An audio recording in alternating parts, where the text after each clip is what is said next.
Salut à tous, j'espère que vous allez bien. Alors pour commencer donc l'année, je vous propose une petite vidéo un peu sur les produits Apple qui vont sortir, sur ce qu'on attend le plus, sur les dernières rumeurs.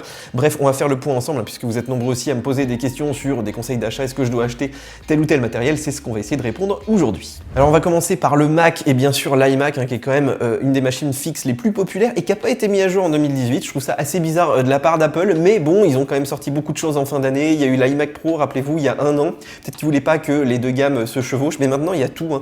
Intel a sorti donc des processeurs à 8 cœurs grand public. Il y a aussi la dernière génération d'AMD. Alors est-ce qu'ils vont mettre des cartes Vega 56, 64? On ne sait pas. Est-ce qu'ils vont rester sur du 580, 590? C'est une bonne question. En tout cas, je pense que ces prochaines semaines, on devrait avoir un nouvel iMac. J'espère avec un nouveau design, avec des bords un petit peu plus fins. Ça peut être aussi une des raisons pour lesquelles on n'a rien eu l'an dernier. Mais en tout cas, l'iMac, c'est le fer de lance d'Apple. Ils peuvent pas ne pas le renouveler rapidement. Alors 2019, ça devrait être aussi l'année du Mac Pro. Et sachez qu'il y a de nombreux professionnels qui attendaient ça avec impatience. Des fois, qui ont acheté un iMac Pro par dépit. Et vous voyez que cette machine est déjà quasiment obsolète un an après. Les Xeon à 8 cœurs face au Core i7 à 8 cœurs, ça va être déjà un peu limite. Il y a les nouvelles puces AMD qui vont arriver. Là, on peut pas les changer dans ces machines. Donc aujourd'hui, moi, je vous déconseille vraiment d'acheter ces iMac Pro, d'attendre donc peut-être la conférence des développeurs en juin, à mon avis. Je vois bien une petite annonce à ce moment-là. Et puis, je suis très curieux de savoir ce qu'ils vont nous sortir. Est-ce que ça va être une machine modulaire? Est-ce que ça va être simplement une tour? Est-ce qu'on pourra mettre des cartes Nvidia? Est-ce qu'on pourra avoir des formats standards de SSD? Bon, j'espère quand même que ce serait le minimum. Et puis, quel prix aussi pour cette bécane? Et puis, il ne faut pas oublier aussi qu'Apple nous a promis un écran. Alors ça, moi, j'attends avec impatience, surtout là, avec les MacBook Pro, puisqu'on n'a que des écrans LG 5K qui sont quand même vraiment pas très beaux. Donc voilà, vraiment beaucoup d'attentes autour de ce Mac Pro, même si ça reste une niche. C'est pas du tout des machines qui sont au grand public, qui sont très abordables. Mais ça fait très longtemps qu'Apple nous a pas sorti un Mac Pro. Le dernier date quand même de 2013. Alors il y a aussi tous les Mac Mini, MacBook Air qui sont sortis donc récemment. Là, il n'y aura pas de mise à jour avant un moment. Peut-être même pas avant l'année prochaine, puisqu'ils ont des cycles quand même un petit peu plus longs. À mon avis, Apple va préférer donc baisser un peu les prix, ce qui est déjà le cas. Je vous ai mis des petits liens sous la vidéo, on va les retrouver sur le Refurb notamment. Et même le MacBook Pro, je ne sais pas si vous vous rappelez, il y a quelques semaines, il y a eu une mise à jour juste de la partie graphique, on pouvait avoir des nouvelles options. Donc ça, on l'a testé en vidéo, vous pouvez aller les voir. Et la dernière fois qu'Apple a fait ça, donc un petit peu en cours de cycle, c'était justement pour annoncer un cycle plus long, pour annoncer par exemple une année sans MacBook Pro. Pour moi, ce serait possible cette année, puisqu'il n'y a pas de vraiment de gros changements attendus chez Intel, chez AMD, sur le segment mobile avant une bonne année. Donc voilà, peut-être une des premières années depuis un petit moment sans nouveau MacBook Pro. Alors un petit mot quand même sur le MacBook 12 pouces qui n'a pas été renouvelé depuis mi-2017. Vous êtes nombreux à me demander si cette machine vaut le coup. Moi je trouve pas, je trouve que le rapport qualité-prix est quand même pas terrible. Et puis là il faudrait quand même qu'ils mettent du Thunderbolt 3, voilà, qu'ils mettent un petit peu plus de connectique, qu'ils mettent un peu plus de puissance aussi avec les dernières puces Intel.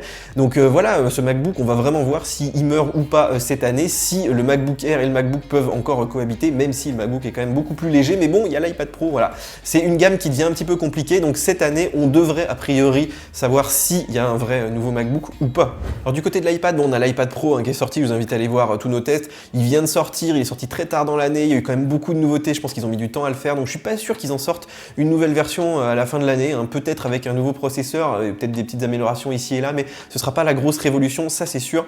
En tout cas, au niveau de l'iPad classique, donc l'iPad 6, là ils en ont sorti un par an, iPad 5, iPad 6, je pense iPad 7 cette année, peut-être avec un écran laminé, avec un petit peu moins de reflets, peut-être avec aussi un processeur plus puissant, donc ça va être cool pour dessiner. Et puis surtout, la rumeur du moment, c'est l'iPad mini. Il y a des petites coques là qui ont commencé à fuiter. Je pense que ça va arriver assez vite, peut-être même avant le printemps. Donc voilà, iPad mini, peut-être iPad 7, peut-être vraiment à la toute fin d'année ou l'année prochaine, un nouvel iPad Pro. Alors en matière de vidéo, on ne devrait pas avoir de nouvelle Apple TV. Le dernier, il date quand même de 2017, de fin 2017. Il est 4K, HDR, il est vraiment en raccord avec tout ce qu'il y a aujourd'hui sur le marché. D'autant qu'Apple a annoncé des partenariats récemment avec Sony, Samsung, avec tous ceux qui font des télés connectées pour mettre iTunes, pour mettre AirPlay 2.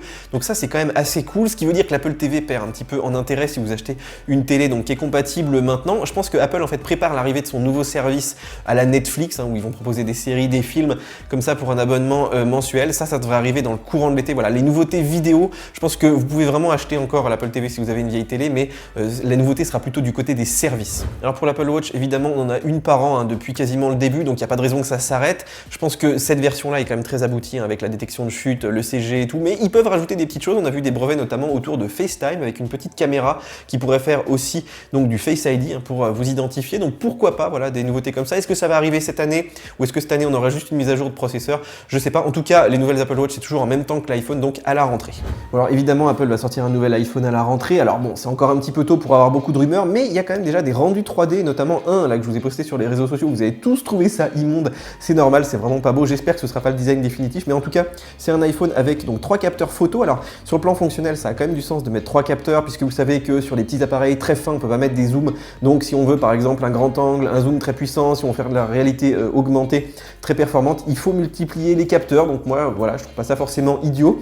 Il y aura peut-être aussi Touch ID sous l'écran qui va revenir comme ça de façon un peu plus discrète, ce qui évite de taper son code si par exemple Face ID ne fonctionne pas. On a aussi vu d'ailleurs des capteurs qui vont se mettre aussi sous l'écran, notamment pour réduire donc la taille de l'encoche tout en haut. Ça peut être aussi envisagé cette année. Est-ce que ça sortira l'année prochaine? On ne sait pas. Et puis bien sûr l'arrivée toujours de 3 modèles, a priori le 10R, le 10S ou le 10S Max, qui devraient donc être mis à jour avec des puces un petit peu plus puissantes. Donc on devrait retrouver une gamme à peu près sensiblement identique. Est-ce qu'ils vont baisser les prix? C'est quand même la grande question, puisque l'iPhone, là, les ventes baissent. Apple a prévenu, notamment en Chine, ils ont du mal à en vendre. Mais c'est vrai que l'iPhone est de plus en plus cher. Et c'est vrai que les prix sont quand même assez délirants sur le haut de gamme. Donc voilà, est-ce que l'iPhone va faire sa petite révolution quand même cette année au niveau tarifaire, en proposant des fonctionnalités intéressantes? C'est ce qu'on verra à la rentrée.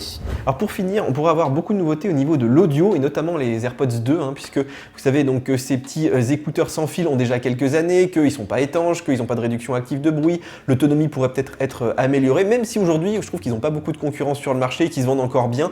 Apple nous avait promis aussi un boîtier à recharge sans fil qui est même dans le code source d'iOS, donc ça devrait sortir bientôt. Est-ce qu'ils attendent le AirPower, vous savez ce petit socle de recharge sans fil multi-appareil? C'est possible que ça sorte que d'ici quelques mois, une fois qu'ils ont résolu ce problème. Et c'est vrai que les AirPods 2, je pense, c'est un des produits les plus attendus chez Apple cette année.